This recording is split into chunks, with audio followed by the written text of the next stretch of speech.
Another week for Canadian taxpayers to be discussed at Bombardier. Earlier this week, we learned that Embraer, which is the main competition of Bombardier, made $250 million of profit. And even if Bombardier is losing money and Embraer is making money, well, believe it or not, the leaders of the company at Embraer had a little bit more judgment and they decided that to increase their income only by 4%. And believe it or not, many of their shareholders disagreed with that decision. They thought it was over the top.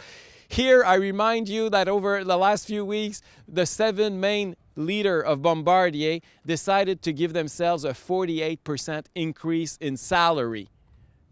You heard me well, the 48%. And I remind you, the company lost a few $billion.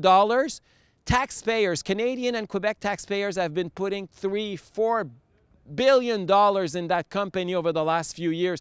We've put so much money into that company that today, Boeing, another competition company, is in front of the International Trade Commission in the US saying that it's disguised subsidies and that it's unfair competition, believe it or not. But that's not the end, because there's also the board of Bombardier. There's, a board of directors like everywhere else. To compare with Embraer, they have 11 people appointed to that board. Those 11 people earn on average $72,000 each. At Bombardier, the president of the board himself earns $5.2 million. What's going on here? He earns more than the 11 others, not just a little bit more, 6, 7, 8 times more than 11 people altogether at the other board of the competition.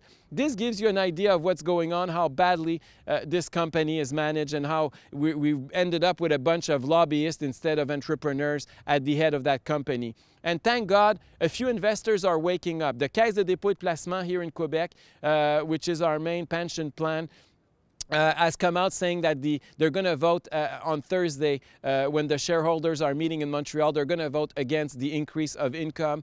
Teachers in Ontario, the teachers' pension plan, they also came out saying they're going to vote against that. And they're also going to vote against Pierre Baudouin's appointment to be reconducted at the head of the board. So we'll see what's going to happen on Thursday, but I want to tell you something. You've been 20,000 of our viewers here at The Rebelle to sign a petition over the last few weeks. And I'm going to take that petition, go to Montreal, go to see the leaders of that company and give it into your name so your voice is heard by Bombardier, and hopefully will be more than 20,000 to scream, because this is absolutely disgusting. This is Eric Duhaime for TheRebelle.media.